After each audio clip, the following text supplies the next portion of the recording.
សួស្តីអ្នកទាំងអស់គ្នា admin ត្រឡប់មកវិញហើយបាទមីនចិត្តមួយឆ្នាំមិនមែនអត់ sorry មែនតើហើយក៏អរគុណដែលនៅតែចាំមីននិយាយទៅខ្ញុំរំភើបមែនតើនៅពេលដែលទៅណាមកណាមានគេហៅមានគេស្គាល់បើទោះជាខានចេញវីដេអូចិត្តមួយឆ្នាំក៏ដោយអរគុណមែនតើអ្នកទាំងអស់គ្នារឿងដែល admin សម្រាយលើកនេះគឺតាក់ទងនឹងសិស្សពាក់ថង់กระดาษលើក្បាលណារឿងនេះដែរមានចំណងជើងថា Koe Koi ជាភាសាជប៉ុន Koe មានន័យថាសម្លេងហើយ Koi មានន័យថាស្នេហានិយាយរួមទៅគឺជាការលងស្នេហ៍ទៅលើសម្លេងនឹងឯងដោយសារតែតួស្រីយើងគឺលងស្នេហ៍សម្លេងរបស់តួប្រុសរឿងនេះមានទាំងអស់12ភាគណាតើឥឡូវយើងចូលសាច់រឿងយើងហ្មងទៅតួស្រីយើងមានឈ្មោះថា Yoshioka admin ដឹងថាសម្រាប់ fan ខ្មែរយើងឈ្មោះជប៉ុនរៀងវែងបាក់ចាំតិចអីអញ្ចឹង admin សុំហៅថា Yoshi ណាដើម្បីស្រួលចាំនាងត្រូវចូលរៀនសាលាថ្មីក៏ប៉ុន្តែនៅថ្ងៃបើកបវេសនកាលនាងក៏ចាប់ផ្ដើមឈឺខុនផ្ដាសាយអីហ្នឹងណាប៉ុន្តែនាងឈប់មួយអាទិត្យអីនៅតែអត់ទាន់ជាទៀតនាងពិតជាបារម្ភមែនតែនខ្លាចថាពេលចូលទៅគេអត់រាប់អាននាងអីចឹងណាព្រោះគេចូលរៀនបានមួយអាទិត្យអីមិត្តរួមថ្នាក់នាងប្រកាសជាមានមិត្តភ័ក្តិរៀងខ្លួនអស់ហើយកន្លែងអង្គុយអីក៏គេចាប់យកអស់បាត់ដែរពេលដែលនាងកំពុងតែបារម្ភហ្នឹងម៉ាក់នាងក៏យកទូរស័ព្ទមកថាមានមិត្តរួមថ្នាក់របស់នាងខលមកអ្នកដែលខលមកគឺជាតួប្រុសយើងនឹងឯងគេមានឈ្មោះថាម៉ាត់ស៊ឺបារ៉ានៅជប៉ុនឈ្មោះអញ្ចឹងគេច្រើនតែដាក់ nickname គាត់ថាម៉ាត់ចាំងអញ្ចឹងមានសុំហៅម៉ាត់ចាំងទៅស្រួលចាំម៉ាត់ចាំងគាត់គឺជាប្រធានថ្នាក់ហើយគាត់ខលមកហ្នឹងគឺដើម្បី update ពី progress ថារៀនបានអីគេខ្លះអញ្ចឹងណាព្រោះឃើញនាងអត់បានទៅរៀនឡើងមួយអាទិត្យYoshi គ្រាន់តែបានឮសំឡេងហើយឡើងផ្លឹកព្រោះសំឡេងគេព្រោះមែនតែនចៃទៅសំឡេងដូចតួប្រុសនៅក្នុងតុក្កតា anime ជប៉ុនអញ្ចឹងណាដល់អត់ឮនាងឆ្លើយម៉ាត់ចាំងក៏សួរបន្ថែមទៀតថានាងជាពីប្រាសាយនៅតតែសួរនាងម្ដងទៀតហ្នឹងបើនាងភ្ញាក់ពីក្តីសម័យហើយឆ្លើយថាជាអីជាដាច់អីទាំងតែការពិតអត់តន់ជាផងហ្នឹងណាម៉ាត់ចាំងក៏ផ្ដែផ្ដាំថាស្អែកត្រូវមានកម្មវិធីឆែកសុខភាពឲ្យយកកៅអៅកីឡាទៅផងអីចឹងណាដល់ស្អែកឡើងនាងទៅសាលានាងពិតជារំភើបចិត្តណាស់ព្រោះនាងពិតជាចង់ដឹងមែនតែនថាម្ចាស់សំឡេងគឺជាពីណាគេមានរូបរាងម៉េចជាមនុស្សបែបណាតែថានាងឈឺអត់តន់ជាផងហ្នឹងឡើងតន់ដល់ថ្នាក់ផងរកស្លាប់អីកុំតែបានបរោះម្នាក់មកថរនាងតន់ទេបរោះនោះក៏សួរនាងថាអត់អីណាយគ្រាន់តែឮសំឡេងនាងដឹងបានថាគេជាម្ចាស់សំឡេងដែលបានខលមកនាងម្សិលមិញហ្នឹងឯងតែដល់តែនាងងើយមើលមុខគេនាងភ្ញាក់ផ្អើលមែនតែនព្រោះឃើញមុខគេពាក់ថង់កដាស់ហ៎ម៉ាច់ចាំងឃើញថានាងដូចនៅឈឺក៏អូសដៃនាងចូលទៅបន្ទប់ពេទ្យដោយគ្រូពេទ្យអត់នៅកន្លែងគេក៏នៅមើលថែនាងណាបិទផេតតិចនៅលើថ្ងាសនាងអីចឹងទៅបន្ទាប់មកគេក៏សុំឲ្យនាងសន្យាជាមួយគេថាកុំឲ្យនាងបខំខ្លួនឯងចឹងទៀតគេចង់ថាឈឺហើយនៅផឹងមកទៀតណាមានអីយប់នេះនាងទៅដល់ផ្ទះគេញ៉ាត់លក់ទេនៅកន្លែងរំភើបនៅហ្នឹងអត់ស្គាល់មុខគេផងរំភើបប៉ុណ្ណឹងហីលុះដល់ស្អែកឡើងដើរទៅរៀននាងក៏បានឃើញគេទៀតនាងក៏ស្រែកហៅហើយសុំដើរទៅជាមួយគេហ្មងទៅពេលដែលពួកគេដើរចូលលបងសាលាខាងក្រុមវិន័យក៏លួចថតពួកគេហើយផ្ញើទៅឲ្យប្រធានមើលឥឡូវយើងកាត់ទៅមើល Yoshi វិញនាងមានមិត្តភក្តិជិតស្និទ្ធម្នាក់ដែលមករៀននៅសាលាជាមួយគ្នាដែរ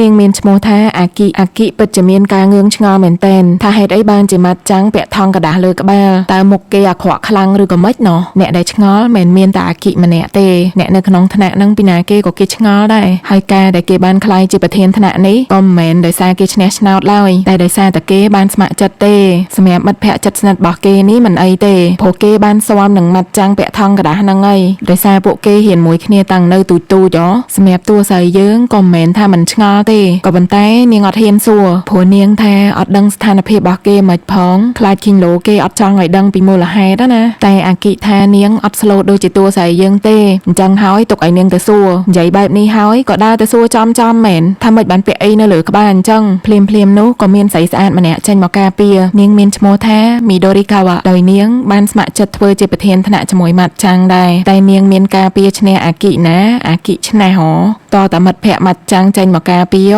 មិត្តភក្តិម៉ាត់ចាំងនេះមានឈ្មោះថាខាហ្គាយ៉ាតែថាស្ថានភាពដូចអត់ធូរស្រាលសោះរំពេចនោះស្រាប់តែYoshiកដាស់ឡើងខ្លាំងដែលធ្វើឲ្យអ្នកគ្រប់គ្នាប្របែរចំណាប់អារម្មណ៍មកមើលនាងវិញនាងអត់ដឹងធ្វើម៉េចក៏ណែនាំខ្លួនណាថានាងឈ្មោះអីហើយរីករាយដែលបានជួបអ្នកទាំងអស់គ្នាដោយឃើញគេនៅតែមើលមកនាងស្ងាត់ជ្រាបទៀតនាងក៏និយាយថាម្ហូបដែលខ្ញុំចូលចិត្តគឺឧដុង្គហ្នឹងមីជប៉ុនតសៃធំមកដែលញ៉ាំអត់ពេលដែលអ្នកគ្រប់គ្នាឮនាងនិយាយបែបនេះពួកគេអត់មានឆ្លើយអត់មានសើចអីទេ តែបែរជាខ្សឹបខ្សៀវគ្នាស្ងាត់ទៅវិញនាងឡើងអត់ដឹងធ្វើម៉េចហ្មងធ្វើខ្លួនអត់សមសោះពេលនោះស្រាប់តែម៉ាត់ចាំងងើបឈរហើយឆ្លើយថាខ្ញុំក៏អញ្ចឹងដែរអ្វីត្បិតតែខ្ញុំជាមនុស្សបែបនេះក៏ពិតមែនតែសុំរាប់អានខ្ញុំផងគេចង់ថាអ្វីត្បិតតែគេពាក់ក្បាលថងកដាខុសគេក៏ពិតមែនតែសុំរាប់អានគេផងគេបន្តទៀតថាប្រភេទឧដុង្គដែលខ្ញុំចូលចិត្តគឺឃីតស៊ឺណេឧដុង្គហ្នឹងគឺមីអញ្ចេះសិស្សឮបែបនេះក៏អស់សំណើចណាហើយសិស្សទាំងអស់នោះក៏នាំគ្នាមកនិយាយរម៉ាត់ចាំងនិងយូស៊ីចេះអញ្ចឹងអេដមីនសុំហៅតួស្រីថាយូអ៊ីកូវិញចុះព្រោះនាងមានឈ្មោះថាយូស៊ីអូកាយូអ៊ីកូបើសិស្សផគេហៅតកោគាត់យូស៊ីអូកាតែសិស្សស្រីគេហៅឈ្មោះថាយូអ៊ីកូឥឡូវមីនហៅថាយូអ៊ីកូទៅព្រោះជាងសាច់រឿងក៏កាត់ទៅម៉ោងកីឡា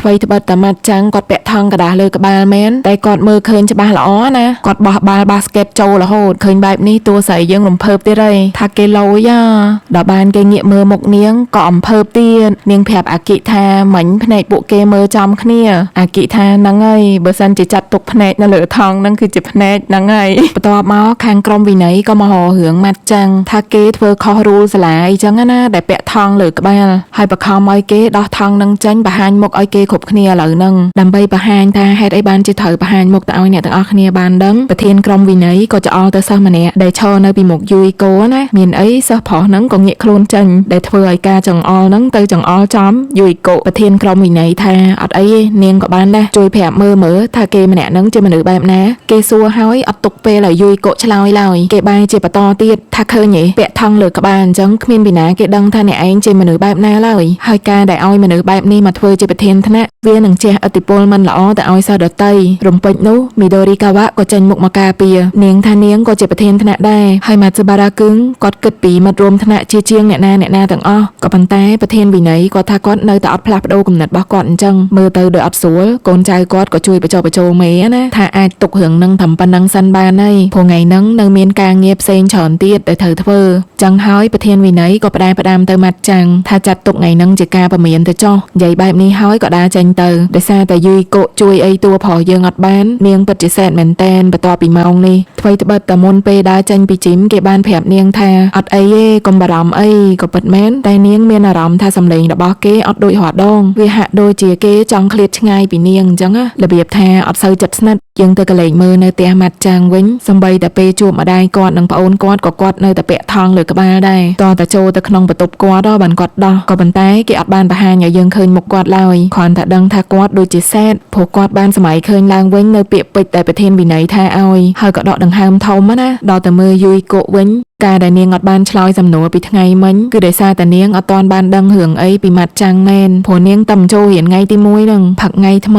នាងខំតែពិបាកចិត្តថាគួរធ្វើម៉េចទៅតែមានណាម៉ាត់ចាំងមកសួរស្ដីដាក់នាងមុននាងទៀតគេមិនបានប្រកាន់នាងអីផងហ្នឹងតែឆ្ងល់ដែរឃើញគាត់ដើរសួរស្ដីដាក់គេរហូតចរិតរបស់គាត់គួរតែស្ថិតនៅក្នុង extrovert តែហេតុអីបានជាគាត់ពាក់ថង់លើក្បាលព្រោះពាក់ថង់លើក្បាលអញ្ចឹងសមតែអ្នកដែលមានចរិត introvertយើងឃើញថាគាត់ជាមនុស្សល្អមែនតែនឃើញសិស្សជួយលុបក្តារខៀនអញ្ចឹងគេក៏ទៅជួយលុបកន្លែងណាខ្ពស់គេថាកន្លែងណាខ្ពស់ទុកឲ្យគេមកមិនថាពេលព្រឹកពេលថ្ងៃឬពេលល្ងាចទេឲ្យតែដើរជួបគេគាត់សួរស្ដីដាក់គេរហូតហើយនិយាយអញ្ចឹងសំបីតែពេលញ៉ាំអីក៏គេអត់ដោះថង់នឹងដែរគេសុកចិត្តដាក់ចូលមាត់ពីក្រោមថង់ឡើងវេទនាដល់តួស្រីយើងនឹងអង្គុយមើលគេឡើងផ្លឹកគ្រាន់តែឃើញគេញ៉ាំនំប៉័ងសោះហ្នឹងក៏រំភើបដែរបន្ទាប់មកយើងក៏ឃើញមីដូរីកាវ៉ានិយាយជាមួយនឹងម៉ាត់ចាំងដោយរំលឹកពីការជួបគ្នាដំបូងរបស់ពួកគេណាពួកគេបានជួបគ្នាដំបូងនៅពេលដែលប្រឡងចូលសាលាដោយសារវិទ្យាល័យនៅជប៉ុនគឺត្រូវប្រឡង entrance exam ដូចចូលមហាវិទ្យាល័យចឹងពេលនោះពួកគេបាននិយាយគ្នាបន្តិចមីដូរីកាវ៉ាថែមទាំងសួរគេទៀតថាហេតុអីបានជាពាក់ថង់លើក្បាលអញ្ចឹងតែម៉ាត់ចាំងឆ្លើយអត់ចេញឡើយត្រឡប់មកពេលបច្ចុប្បន្នវិ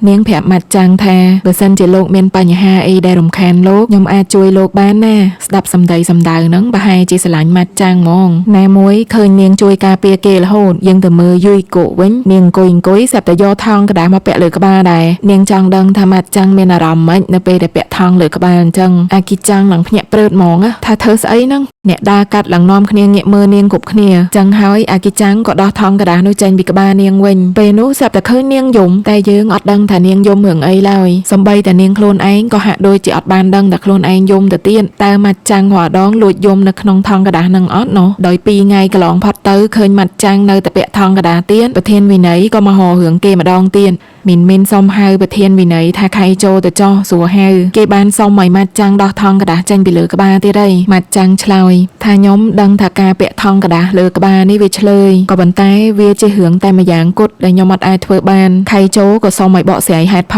លណាតែគេថាហេតុផលក៏គេមិនអាចប្រាប់បានដែរខៃចូលស្ដីឲ្យថាម៉េចចង់លាក់ខ្លួននៅពីក្រោយថងនឹងមួយជីវិតតែឲ្យមនុស្សម្នាជឿទុកចិត្តឯងបានម៉េចបើពាក់ថងលើក្បាលអញ្ចឹងភ្លាមនោះស្រាប់តែយួយកោចូលទៅចាប់ដៃខៃចូលដោយនិយាយថាអ្វីត្បិតតែខ្ញុំមិនអាចបញ្យល់ល្អិតល្អន់បានមែនតែម៉ាត់ស៊ូបារ៉ាគឹងគឺជាមនុស្សល្អខ្លាំងមែនតើខណៈពេលនោះយើងឃើញទឹកមុខខៃចូលដូចមិនដឹងខឹងឬក៏មិនទេគេបើកភ្នែកធំហើយឡើងញ័រតែតួស្រីយើងទាយថាគាត់ខឹងហើយក៏សុំទោសណាតែខៃចូលក៏ដើរចេញទៅបាត់ទៅដល់តែឃើញតួស្រីយើងអ្នកជួយម៉ាត់ចាំងអញ្ចឹងស្រីស្អាតប្រធានថ្នាក់នេះដូចជាអត់សប្បាយចិត្តឡើយរីឯខៃចូលវិញទៅដល់អอฟហ្វិសយើងឃើញគាត់ដើរចុះដើរឡើងដូចភ័យមិនទេគេល្ងើថាមានស្រីមកចាប់ដៃគេយើងអ្នកមើលនេះស្មានតែគាត់ខឹងណាតែពីរអ្នកដែលជាកូនចៅគេនេះយល់ច្បាស់ណាស់ថាមេគេបេះដូងលោតញាប់ដោយសារតែតួស្រីយើងមកចាប់ដៃរឿងក៏កាត់ទៅម៉ាត់ចាំងនៅក្នុងថ្នាក់វិញស្រីស្អាតប្រធានថ្នាក់បានមកហៅគេណាដោយរំលឹករឿងថ្ងៃប្រឡង Entrance Exam ម្ដងទៀតការពិតពេលដែលនាងសួរថាហេតុអីបានជាពាក់ថងលើក្បាលនោះម៉ាត់ចាំងបានឆ្លើយថាដោយសារតែគេចង់ខ្លាយជាខ្លួនឯងពិតប្រាកដនាងថាពាក្យពេចន៍របស់លោកនៅថ្ងៃនោះបានផ្លាស់ប្ដូរខ្ញុំព្រោះកាលពីមុនខ្ញុំខ្វាយខ្វល់តែពីរឿងថាតើអ្នកដតីគិតមិនចំពោះខ្ញុំនាងចង់បានន័យថាពាក្យពេចន៍របស់ម៉ាត់ចាំងបានជួយដាស់តឿនឲ្យនាងគិតពីខ្លួនឯងវិញហេតុនេះហើយខ្ញុំតែងតែមានអារម្មណ៍ថាជាពាក់គុណលោកយើងកាត់ទៅមើលយូយកុវិញពេលដែលនាងចោះចដារហៅទៅផ្ទះក៏នឹកឃើញថាភ្លេចអីវ៉ាន់នៅក្នុងថ្នាក់ដូច្នេះក៏ឡើងត្រឡប់ទៅយកវិញណាតែមានបានចូលទៅយកអីបើទៅដល់ឃើញស្រីស្អាតប្រធានថ្នាក់កំពុងតែញ៉ែគ្នាជាមួយនឹងម៉ាត់ចាំងចំពេលនាងកំពុងតែយកដៃហៅទៅប៉ះមុខរបស់គេទៀតឃើញបែបនេះយូយកុអត់ហ៊ានមើលឡើយតែការពិតស្រីស្អាតនឹងមានបានប៉ះមុខគេណាព្រោះម៉ាត់ចាំងបានឈានជើងថយក្រោយយ៉ាងលឿនបន្ទាប់មកក៏ធ្វើជាសួរថាមានអីជាប់លើមុខគេមែននាងក៏បញ្ញាប់ឆ្លើយថាអត់ទេរំពេចនោះខាកាយ៉ាក៏ត្រឡប់មកបន្ទប់វិញគេឃើញតួស្រីយើងនៅឈរនៅមុខបន្ទប់ហ្នឹងគេឡើងឆ្ងល់ថាម៉េចហ្នឹងបន្ទាប់មកគេក៏បើកទ្វារបន្ទប់ចូលទៅគេឃើញពីរនាក់នេះនៅក្នុងបន្ទប់តែពីរនាក់គេក៏សួរណាថានៅធ្វើអីហ្នឹងហើយគេក៏តែនឹកឃើញយល់ថាហេតុអីបានជាតួស្រីយើងនៅឈរនៅមុខទ្វារអត់ហ៊ានចូលមកក្នុងបន្ទាប់មកម៉ាត់ចាំងនិងខាកាយ៉ាក៏រៀបចំចេញទៅផ្ទះណាឮតែពួកគេហៅចេញទៅផ្ទះតួស្រីយើងក៏រកកន្លែងលាក់ខ្លួនខាកាយ៉ាចេញមកលែងឃើញនាងគេឡើងឆ្ងល់ពីរអ្នកប្រុសនឹងដើរចេញទៅទើបយូយកុហ៊ានចេញមកតែថាស្រីស្អាតប្រធានថ្នាក់នេះមិនទាន់ទៅណានាងក៏សួរយូយកុថាលួចស្ដាប់ពួកគេនិយាយគ្នាមែនយូយកុក៏ប្រកែកយ៉ាងលឿនហើយរត់ទៅត្រុយលុះដល់ស្អែកឡើងស្រីស្អាតប្រធានថ្នាក់បានទិញថង់មក 4-5 មកឲ្យម៉ាត់ចាំងបានដូរម៉ូដអីអញ្ចឹងណាយូយកុឃើញសកម្មភាពនេះដូចជាអត់សូវសប្បាយចិត្តឡើយដល់ស្រីស្អាតនឹងដើរចេញបាត់ម៉ាត់ចាំងក៏ដឹងខ្លួនថាយូយកុមើលមកគេក៏យកថង់ទាំងអស់នោះទៅសួរយោបល់នាងណាថាសម្រាប់នាងគិតថាមួយណាល្អដែរយូយកុឆ្លើយថាខ្ញុំគិតថាម៉ាត់ស៊ូបារ៉ាគឹងឥឡូវនេះគឺល្អគ្រប់គ្រាន់ហើយនាងចង់ថាមិនបាច់ធ្វើការផ្លាស់ប្ដូរថង់អីទេម៉ាត់ស៊ូបារ៉ាគឹងឆ្លើយថាអញ្ចឹងហើយក៏ដើរត្រឡប់ទៅកន្លែងគេវិញទៅរំពេចនោះយើងក៏លឺសិស្សសួរស្រីស្អាតប្រធានថ្នាក់ថាឥឡូវដូចជាចិត្តស្និទ្ធជាមួយម៉ាត់ស៊ូបារ៉ាគឹងម៉េះតើពួកឯង dating គ្នាមែនស្រីស្អាតប្រធានថ្នាក់ក៏ឆ្លើយថាអត់ទេមិត្តភក្តិតើដល់តែស្អែកឡើងម៉ាត់ចាំងក៏ពាក់ថង់កដាស់ដដែលតែគេបានដូរភ្នែកនឹងមាត់គេបានគូមុខសោចំហមាត់វិញណាការលើកមុនគ្រាន់តែញ៉ាំមេបន្ទាប់មកយើងឃើញសិស្សទៅឈរសុំលុយសប្បុរសធម៌ដោយចែកជាពីរក្រុមណាតែយូយកុនិងម៉ាត់ចាំងអត់បាននៅក្រុមជាមួយគ្នាឡើយយូយកុឡើងមានអារម្មណ៍ប្រច័ណ្ឌព្រោះម៉ាត់ចាំងនៅក្រុមជាមួយស្រីស្អាតប្រធានថ្នាក់ថែមទាំងឈរក្បែរគ្នាដូចចិត្តស្និទ្ធទៀតពេលនោះយូយកុដឹងនឹកឃើញអីក៏បិទភ្នែកហើយផ្ទៀងស្ដាប់សំឡេងនៅជុំវិញខ្លួនសំឡេងខ្យល់ស្លឹកឈើអីចឹងណាហើយគ្រាន់តែឮសំឡេងម៉ាត់ចាំងគឺនាងស្គាល់ភ្លាមនាងថែមទាំងដឹងអារម្មណ៍របស់គាត់ទៀតពេលណារីករាយពេលណាសែតព្រោះពេលដែលផ្ទៀងស្ដាប់សំឡេងទៅនាងអាចសម័យឃើញពីទឹកមុខរបស់គេបានរឿងនេះគឺគេចង់ឲ្យមើលឃើញពីសម្រស់នៃសំឡេងហ្មងហ្នឹងណារំពេចនោះស្រាប់តែបងប្រុសរបស់យូយកុមកឃើញគេសង្ហា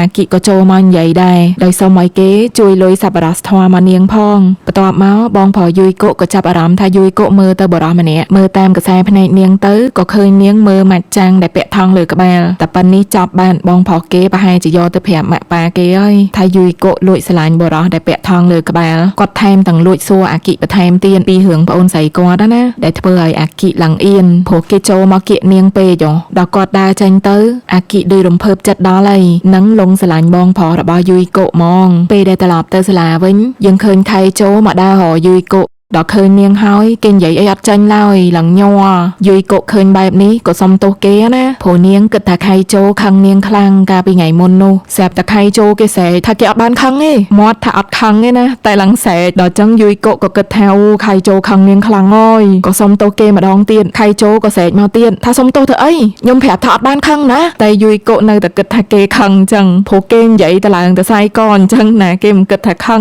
ដល់ចឹងនាងគិតតែពីសុំទោសរួចក៏ហត់ចាញ់ទៅបាត់ទៅដែលធ្វើឲ្យខៃជោឡើងអស់សង្ឃឹមលើខ្លួនឯងព្រោះខ្លួនឯងស្រឡាញ់នាងទេតែដល់មកនិយាយមកធ្វើឲ្យនាងភ័យខ្លាចតែយូយកុហត់ចាញ់មិនហ្នឹងមិនមែនដោយសារខ្លាចទេគឺដោយសារតែគ្រូបានហៅនាងឲ្យទៅជួបចឹងទៅនាងក៏បញ្ញាប់ចេញទៅពេលដែលនាងជួបគ្រូហើយក៏ចំពេលម៉ាត់ចាំងនិងស្រីស្អាតប្រធានថ្នាក់មកដែរពួកគេយកអីវ៉ាន់នេះមកឲ្យគ្រូណាបន្ទាប់មកគ្រូក៏ចង់ឲ្យពីរនាក់ហ្នឹងជួយការងារគាត់ថែមទៀតតែដោយស្រីស្អាតប្រធានថ្នាក់ជាកូនរបស់នាយកសាលាគាត់អត់ហ៊ានប្រើនាងទេក៏ប្រើឲ្យម៉ាត់ចាំងនិងយូយកុជាអ្នកជួយវិញគាត់ថាធ្វើមិនគាត់ហ៊ានប្រើកូននាយកសាលាមកធ្វើរឿងបបាក់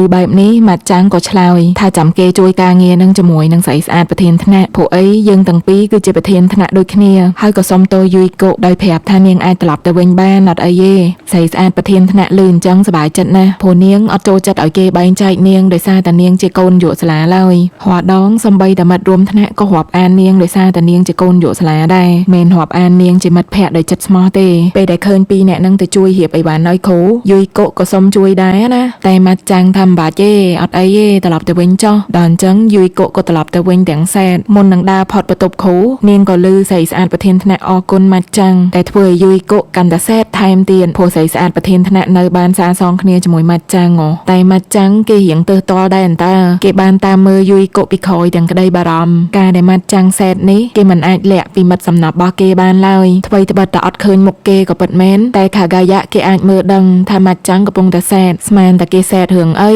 គេសែតដោយសារតែយូយកុអត់បានចាប់អារម្មណ៍មុខគេគឺមុខសោចដែលគេបានគូនៅលើថង់កដាស់ព្រោះរាល់ដងគេពាក់ថង់មុខអញ្ញឹមមេដល់ដូរទៅមុខសោចយូយកុដែលអត់មានចាប់អារម្មណ៍សោះខាកាយៈលឺហើយឡើងសប្រាយព្រោះគេស្មានតែម៉ាត់ចាំងផ្លាស់ប្ដូរទឹកមុខនៅលើថង់ហ្នឹងដោយសារតែការប្រមូលលុយសប្បុរសធម៌ម៉ាត់ចាំងថាដោយសារតែឃើញយូយកុមករយៈហ្នឹងដូចជាអត់សូវសប្បាយចិត្តហ្នឹងណាបានជាគេបដូរទៅជាមុខសោចគីឡូថានាងសប្បាយចិត្តមកវិញខាកាយៈថាអូយនាងអត់សប្បាយចិត្តដោយសារតែគេចង់ប្រាប់ថានាងប្រច័ណ្ឌម៉ាត់ចាំងជាមួយនឹងស្រីស្អាតប្រធានថ្នាក់ណាតែក៏ដូរចិត្តឈប់ប្រាប់វិញខាកាយៈថាអ្វីដែលគេច្បាស់ 1000% គឺថាអារម្មណ៍របស់ឯងមិនបានទៅដល់នាងឡើយបន្ទាប់មកក៏ហុចនំប៉័ងឲ្យគេមួយដោយឲ្យគេយកនំប៉័ងហ្នឹងទៅបបួលនាងញ៉ាំអាហារថ្ងៃត្រង់ជាមួយគ្នាទៅដើម្បីមានឱកាសនិយាយគ្នាដូច្នេះពេលដែលយូយកុត្រឡប់មកថ្នាក់វិញម៉ាត់ចាំងក៏ទៅបបួលនាងតាមការណែនាំរបស់ខាកាយៈបន្ទាប់មកយើងក៏ឃើញអ្នកទាំងពីរមកញ៉ាំនៅលើតបូលណាដោយម៉ាត់ចាំងគេជូននំប៉័ងនាងក៏ឲ្យបាយដែលនាងខ្ចប់មកហ្នឹងទៅគេវិញពួកគេបាននិយាយពីរឿងបងប្អូនគេអីចឹងណា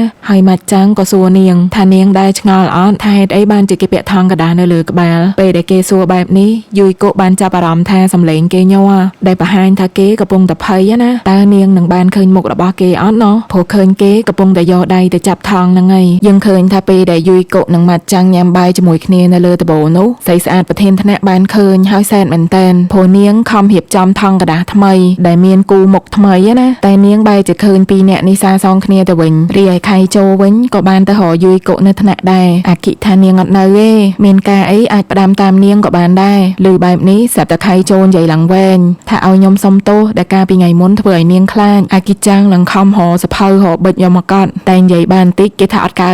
ទេគេចង់ប្រាប់នាងដោយផ្ទាល់វិញបើអត់បានប្រាប់ផ្ទាល់អត់មានន័យទេអាគិចាំងលឺហើយឡើងអស់សំណើចពេលដែលខៃជោដើរចេញពីថ្នាក់ស្រាប់តែស្រីស្អាតប្រធានថ្នាក់ប្រាប់ខៃជោថាបើរកយូយកុកំពុងតែញ៉ាំបាយជាមួយម៉ាត់ស្បារ៉ាគឿងតែអត់អីទេខ្ញុំគាំទ្រលោកព្រោះខ្ញុំគិតថាលោកនិងយូយកុសមគ្នាឥឡូវយើងត្រឡប់ទៅមើលម៉ាត់ចាំងនិងយូយកុវិញយូយកុអត់បខំម៉ាត់ចាំងឲ្យនិយាយនៅអ្វីដែលគេអត់ចង់និយាយឡើយនាងថាចាំពេលណាដែលគេធៀមចិត្តហើយនឹងគិតថាជាពេលវេលាល្អចាំនិយាយក៏បានដែរខ្ញុំទទួលស្គាល់ថាខ្ញុំមិនចង់ដឹងទេក៏ប៉ុន្តែនេះជារឿងសំខាន់សម្រាប់លោកមិនចឹងទេដូច្នេះហើយខ្ញុំអត់ចង់បខំលោកឡើយចាំថ្ងៃណាដែលលោកសម្រេចចិត្តថានឹងប្រាប់ខ្ញុំនឹងរីករាយស្ដាប់លោកអញ្ចឹងហើយទាំងយូយកុនិងយើងនៅតែអត់ទាន់បានឃើញមុខម៉ាត់ស្បារ៉ាគឿងអញ្ចឹងបន្ទាប់មកគេក៏ទទួលបានមេសេចពីស្រីស្អាតប្រធានថ្នាក់ណាដោយសុំឲ្យមកជួបនាងនៅបណ្ណាល័យបន្ទាប់ពីចប់ថ្នាក់ ណៈព្រោះនាងមានរឿងចង់និយាយជាមួយចំណែកឲ្យយូយកូវិញបានទៅរកខៃជូព្រោះឮថាខៃជូមករនាងខៃជូបើកទ្វារខ្វាក់ឃើញនាងឡើងភ្ញាក់ព្រឺតពួកគេទាំងពីរក៏អង្គុយនិយាយគ្នាតែពីរនាក់ខៃជូបានសុំទោសនាងដែលធ្វើឲ្យនាងខ្លាចកាលពីថ្ងៃមុនហើយក៏សុំទោសម៉ាត់ចាំងដែរអ្វីដែលនាងបានធ្វើគឺមិនខុសអីទេចឹងហើយខ្ញុំអត់បានខឹងនាងឡើយ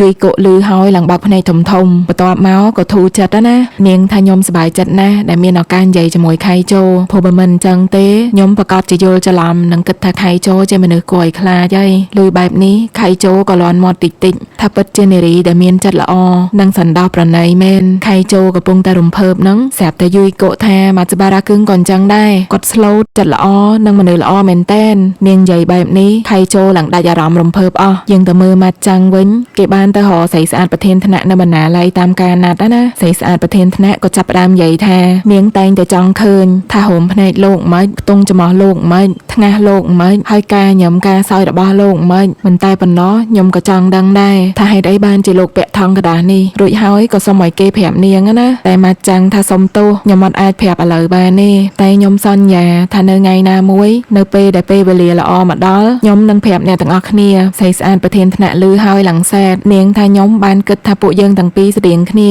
ព្រោះខ្ញុំរាល់ថ្ងៃក៏លាក់ខ្លួនខ្ញុំនៅពីក្រោយម៉ាស់ដែរគឺម៉ាស់ដែលរៀបចំដោយក្រុមគ្រួសាររបស់ខ្ញុំព្រោះនាងជាកូនយកសាឡាហើយពួកគេក៏បែកផ្លូវគ្នាទៅដល់ស្អែកឡើងក៏មានគេនិយាយដើមណាថាស្រីស្អាតប្រធានថ្នាក់បានសារភាពស្នេហ៍ទៅកាន់ម៉ាត់ចាំងយូយកូឮហើយឡើងសែតដល់ទៅដល់ផ្ទះនាងក៏ធ្វើម្ហូបល្ពៅដោយសារតែថ្ងៃមុនម៉ាត់ចាំងបានប្រាប់ថាម្ហូបដែលគេចូលចិត្តគឺជាល្ពៅតែអ្វីដែលពិបាកជាងគេគឺការដែលឲ្យម្ហូបនឹងទៅម៉ាត់ចាំងព្រោះមានឧបសគ្គរហូតពេលរកយកឲ្យលើកទី1គ្រូក៏មកដល់រកយកឲ្យលើកទី2មានគេគប់បាល់មកចំក្បាលឯណាដល់រកយកឲ្យលើកទី3ម៉ាត់ចាំងជាប់រវល់ជួយសិស្សម្នាក់ដែលបានស្លាប់ដល់រកឲ្យលើកទី4មានគេមកហៅម៉ាត់ចាំងទៅបានហើយស្រីស្អាតប្រធានថ្នាក់ក៏មកសុំឲ្យនាងជួយការងារមួយចំនួនទៀតធ្វើមិនបានយកបាយទៅឲ្យម៉ាត់ចាំងទៅតតែសះសឹងទៅផ្ទះអស់ទើបយូយកូបានទៅរកម៉ាត់ចាំងម្ដងទៀតនាងខំហត់យ៉ាងលឿនខ្លាចថាអត់ទាន់ដល់ឡើងទៅដល់អត់ទាន់មែនគេទៅផ្ទះអលីងនាងឡើងសែតហ្មងព្រោះថ្ងៃហ្នឹងសំបីតែនិយាយគ្នាមួយម៉ាត់ជាមួយនឹងម៉ាត់ចាំងក៏អត់បាននិយាយទៀតភ្លាមនោះស្រាប់តែឮសំឡេងហៅនាងដំបូងនាងស្មានតែនាងល្វើល្វីអីតែការពិតម៉ាត់ចាំងអត់ទាន់ទៅមែននាងក៏បានឲ្យល្ពៅទៅម៉ាត់ចាំង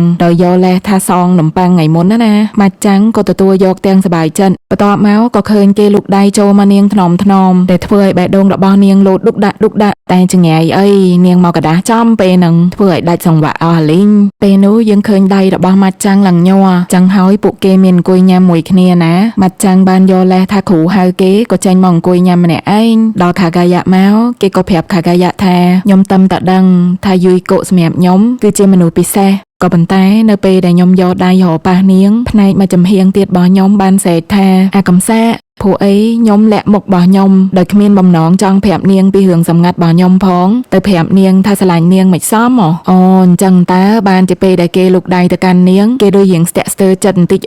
ហើយបាននាងកដាស់នឹងខាកាយ៉ាក៏ជួយលួងថាមិនស្អីទេព្រោះនាងទទួលយកអ្វីដែលជាឯងឥឡូវហ្នឹងឯតាតែម៉ាត់ចាំងនៅតែមានអារម្មណ៍ថាអយុត្តិធម៌ចំពោះនាងអញ្ចឹងណាខាកាយ៉ាក៏ឲ្យយោបល់ថាឲ្យគេបបួលនាងទៅដើរលេងទៅនៅពេលវិស្មការរដូវក្តៅព្រោះអីឯងមានដឹងអត់ថាថ្ងៃហ្នឹងស្រីបានបង្កើតពាក្យចចាមអារាមមួយថាឯងនឹងស្រីស្អាតប្រធានថ្នាក់ dating គ្នាហើយយូយកូក៏បានឮដែរចឹងហើយឯងគួរតែឃ្លារឿងហ្នឹងឲ្យច្បាស់ជាមួយនាងទៅមុននឹងនាងយល់ច្រឡំមកលើឯងសាច់រឿងក៏កាត់ទៅថ្ងៃស្អែកដែលបង្ហាញពីខៃជោណាមើលទៅគេអត់មានកម្លាំងកំហែងសោះដោយសារតែអន់ចិត្តដែលថ្ងៃមុនតួស្រីយើងសរសើរម៉ាត់ចាំងតែគ្រាន់តែគ្នាគេធ្វើលេងថាអូយោសៀវកាសាងតែប៉ុណ្ណឹងគេងាកមកឆ្វាច់អត់នឹកស្មានតែគេស្រឡាញ់នាងដល់ម្លឹងសោះគ្នាគេក៏ជួយនិយាយឲ្យកម្លាំងចិត្តណារបៀបថាមិនតាន់ចាប់ផ្ដើមផងអស់សង្ឃឹមធ្វើអីខៃជោទទួលបានដំបូន្មានហើយក៏ទៅរកនាងយើងទៅមើលនៅក្នុងថ្នាក់វិញពេលដែលមានគេនិយាយថាម៉ាត់ចាំងនិងស្រីស្អាតប្រធានថ្នាក់ dating គ្នាទៀតនោះស្រាប់តែស្រីស្អាតប្រធានថ្នាក់គេនិយាយច្បាស់ថា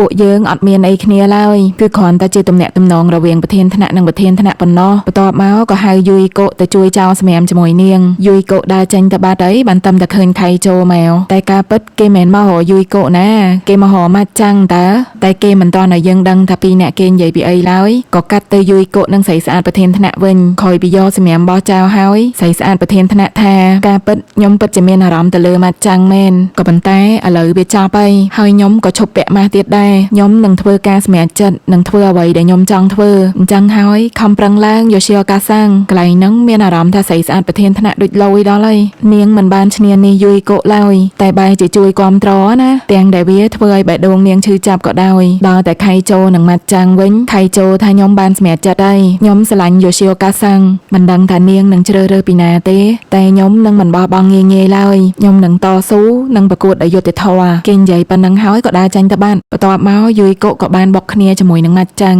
មើលទៅពីរអ្នកហ្នឹងដូចរៀងអៀនគ្នាមកទេយួយកកក៏រកដើរចាញ់ទៅណាតែម៉ាត់ចាំងក៏ស្រែកហៅនាងវិញហើយប្រាប់នាងថាខ្ញុំអត់បាន dating មួយពីណាឡើយរួចហើយក៏បបួលនាងទៅញ៉ាំ barbecue ជាមួយគ្នាណានៅថ្ងៃឈប់សម្រាករដូវក្តៅដំបូងយួយកកដូចរៀងភ្ញាក់ដែលនៅសុកម៉ាត់ចាំងមកហៅនាងទៅ barbecue ជាមួយគ្នាតែឲ្យនាងអត់សប្បាយចិត្តមិនបានគឺប្រកបជាទៅនឹងឯងតែមិនទៅតែពីរនាក់ណាខាហ្គាយ៉ានិងអាគីចាំងក៏ទៅដែរយើងមើលទៅពួកគេដូចសប្បាយដល់ហើយអាំងសាច់ញ៉ាំនៅក្បែរមាត់ទឹកថែមទាំងមានខ្យល់បក់រវិចទៀតពេលត្រឡប់ទៅវិញម៉ាត់ចាំងបានដើរជាមួយយួយកកគេក៏យកកាតូបាយសងនាងណាតែគេមិនសងតែកាតូទេគេមានដាក់អីនៅខាងក្នុងទៀត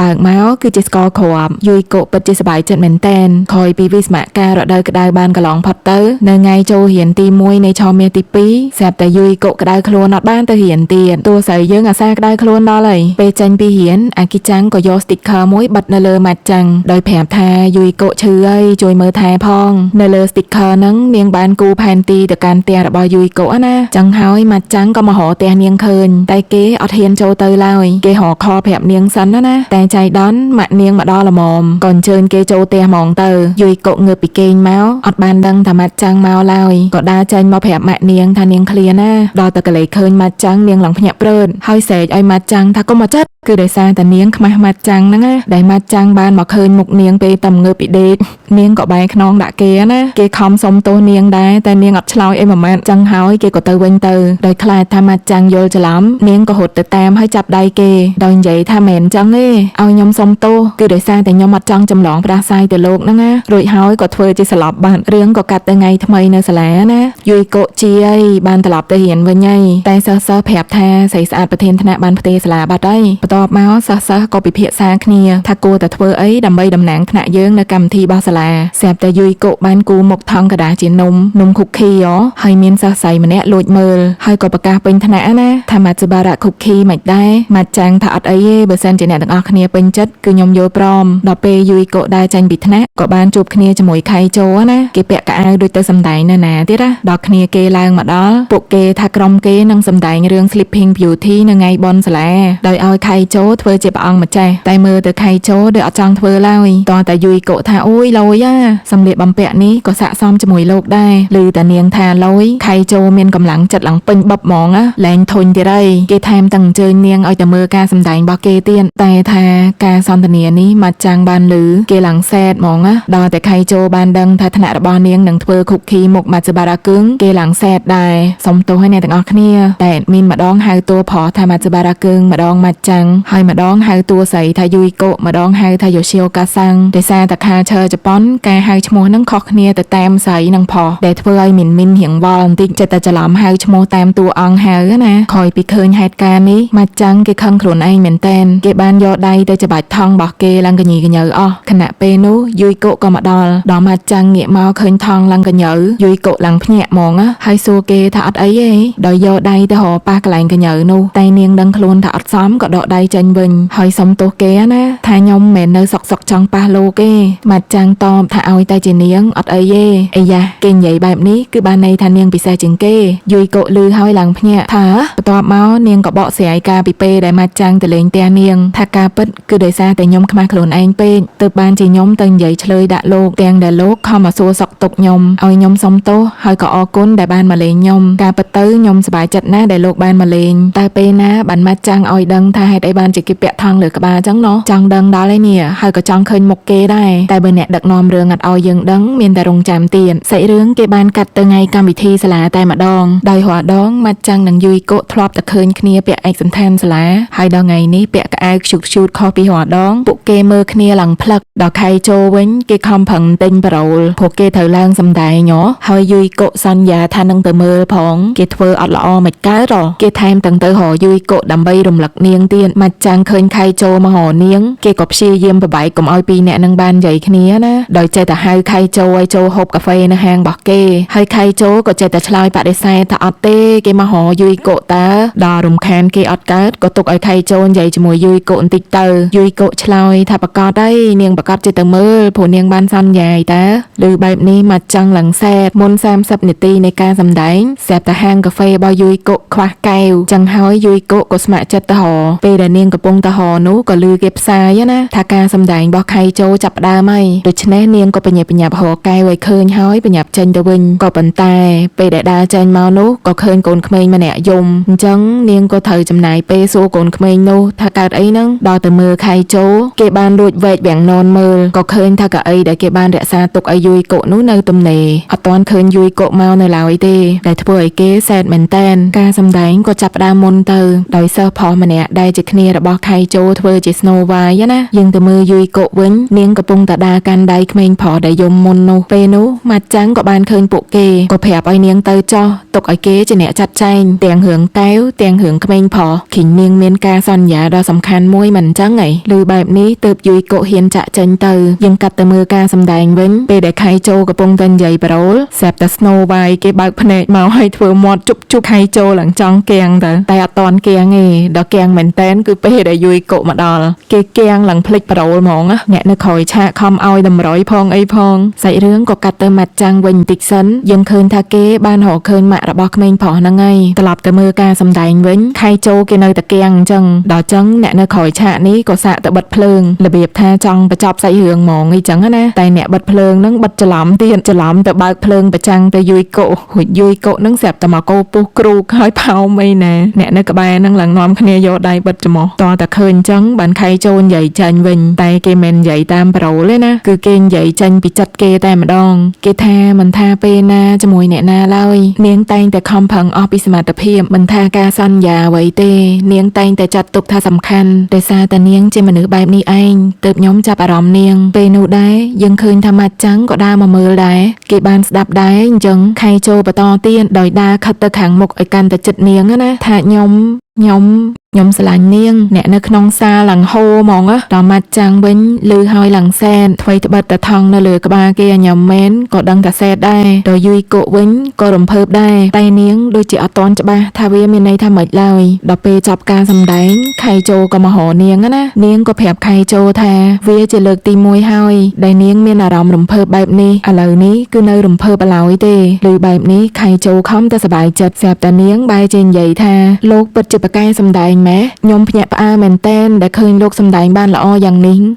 នាងគិតថាវាជាការសម្ដែងសោះខែចូលខំសារភាពស្នេហ៍នៅឡើងកណ្ដាលឆាកតែនាងបែរជាយល់ឃើញថាវាជាការសម្ដែងទៅវិញតែមិនអីទេទោះយ៉ាងណាក៏យូយកូបានមកមើលគេសម្ដែងដែរបានន័យថានាងចាត់ទុកគេសំខាន់ដែរដល់ម៉ាត់ចាំងវិញយើងឃើញថាគេសែតមែនតែនដែលបានឃើញខែចូលសារភាពស្នេហ៍ដាក់យូយកូបែបនេះសាច់រឿងក៏កាត់ទៅយូយកូវិញណាដោយសារតែគុកគីដែលមានមុខម៉ាត់ចាំងនៅសច្រើនយូយកូរៀងមានអារម្មណ៍ថាសែនដល់អញ្ចឹងនាងក៏នឹកឃើញគំនិតមួយដោយយកនំគុកគីនោះទៅប្រម៉ូទនៅក្រៅហ្មងកំពុងតែប្រម៉ូទនោះស្រាប់តែឃើញក្មេងប្រុសដែលវែងម៉ាក់មុនហ្នឹងមានកាន់គុកគីនឹងដែរហើយកូននោះក៏អូសដៃនាងឡើងទៅលើណាក៏បានឃើញម៉ាត់ចាំងកំពុងតែប្រម៉ូទគុកគីនឹងដែរពីរអ្នកហ្នឹងអីក៏ចិត្តដូចគ្នាម៉ែណោះម៉ាត់ចាំងថាគេមិនចង់ឲ្យនំដែលនាងបានឆ្នៃនោះនៅសច្រើនចឹងឡើយចៃទៅពីរអ្នកហ្នឹងគិតគូគ្នាទៅវិញទៅមកហ្មងព្រោះបើយូយកូនាងអត់ចង់ឲ្យនំដែលមានមុខរូបម៉ាត់ចាំងនឹងនៅសច្រើនចឹងទេខ្លាចម៉ាត់ចាំងអន់ចិត្តអីចឹងណាដល់ម៉ាត់ចាំងខ្លាចយូយកូអន់ចិត្តដែលនំដែលនាងឆ្នៃនៅស